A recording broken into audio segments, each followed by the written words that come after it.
सर्वप्रथम गजेंद्र चौधरी जी को शिक्षक संघ सियाराम का जिला महामंत्री नियुक्त करने पर बहुत बहुत बधाई और शुभकामनाएं।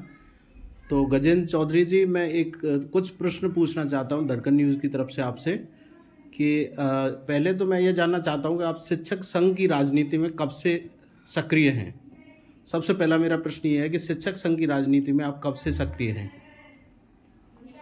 दड़कन न्यूज़ से जसपाल जी, मैं आपका हार्दिक स्वागत एवं अभिनंदन करता हूं। और सबसे पहले मैं आपको भी शुभकामनाएं देना चाहता हूं। इसके साथ ही मेरे शिक्षक संघ सियाराम के पदाधिकारियों को शुभकामनाएं देना चाहता हूं एवं भरतपुर शिक्षक संघ टीम को भी शुभकामनाएं देना चाहता हूं कि उन्होंने एक डी नवीनतम जिले डी की महत्वपूर्ण जिम्मेदारी मेरे कंधों पर दी है। और इस सब के लिए पहले आप सबका हार्दिक स्वागत एवं अभिनंदन। मैं आपको बता देना चाहता हूं कि आज ये सरदारी ये मेरे नवीन युवा पधारे हैं, ये स्टूडेंट हैं, विद्यार्थी हैं। और एक शिक्षक के जीवन में विद्यार्थी का बहुत बड़ा महत्व होता है। इन विद्यार्थियों ने आज आकर के स्वागत कर मेरे पद की गरिमा को बहुत बढ़ा दिया है। गजेंद्र चौधरी जी, मैं ये जानना चाहता हूँ कि ये जो भी लोग पधारे हुए हैं, ये कहाँ से और किस उद्देश्य के लिए यहाँ पधारे? ये आज बोरई सरदारी और ये युवा मंडल है, मेरे विद्यार्थी रहे हैं। आज इनके गुरु का जो पद मिला, जो शिक्षक संघ में इन्हें जो जिम्मेदारी मिली है, उस जिम्मेदारी का स्वागत करने के लिए बच्चे यहाँ पधारे हैं।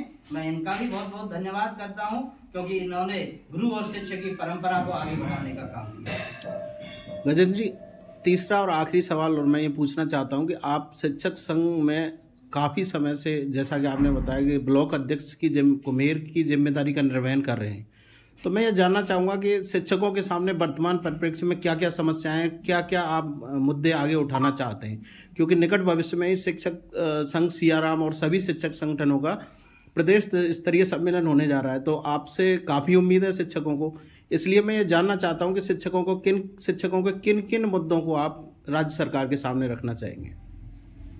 सबसे पहले तो मैं आपको बताना चाहूँगा यशपाल जी कि अभी इससे पहले जब मेरी नियुक्ति हुई थी 2018 में, उसके बाद 2020 में मुझे सबसे पहले शिक्षक संघ सियाराम की जिम्मेदारी मिली, वो भी ब्लॉक अध्यक्ष शिक्षक संघ कुम्हेर के रूप में।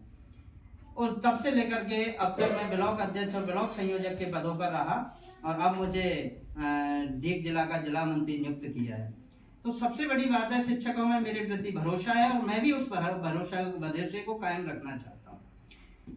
शिक्षकों के सामने बहुत सारी समस्याएं हैं और संगठन उन समस्याओं को सरकार और शिक्षकों के बीच जो संबंध का काम कर रहा है, जो पुल का काम कर रहा है, वो शिक्षक संगठन करते हैं, जिसमें शिक्षक संघ सियाराम बहुत महत्वपूर्ण है। शिक्षक संघ सियाराम ने शिक्षकों की बहुत सारी समस्याओं का हल किया है, जैसे कि शिक्षकों को इस तरह के कार्यों में लगा देना जहां से और भी कर्मचारी मौजूद हैं लेकिन अनावश्यक कार्य, क्योंकि शिक्षकों का महत्वपूर्ण कार्य है शिक्षा देना, बच्चों को पढ़ाना, लेकिन अनावश्यक कार्यों में लगा करके शिक्षा को बाधित करना, जिनका शिक्षक संघों ने विरोध किया। इसके अलावा भी जिस तरह से अभी हाल ही में शिक्षा सरकार ने आदेश जारी किया है कि जो स्टेट लेवल शिक्षकों के जो संगठन के सम्मेलन हो रहे हैं, उसमें शिक्षकों को पहुंचना अनिवार्य कर दिया है और नहीं पहुंचने पर CLPL काटने की बात की जा रही है। तो मैं इस बात को भी सरकार को स्पष्ट कर देना चाहता हूं कि शिक्षक संघ सियाराम का जिला मंत्री होने के नाते हम आपको आगाह करना चाहते हैं, सरकार से निवेदन भी करना चाहते हैं कि आगे जो आपके द्वारा यह आदेश निकाला गया है, इसमें शिथिलता प्रदान की जानी चाहिए।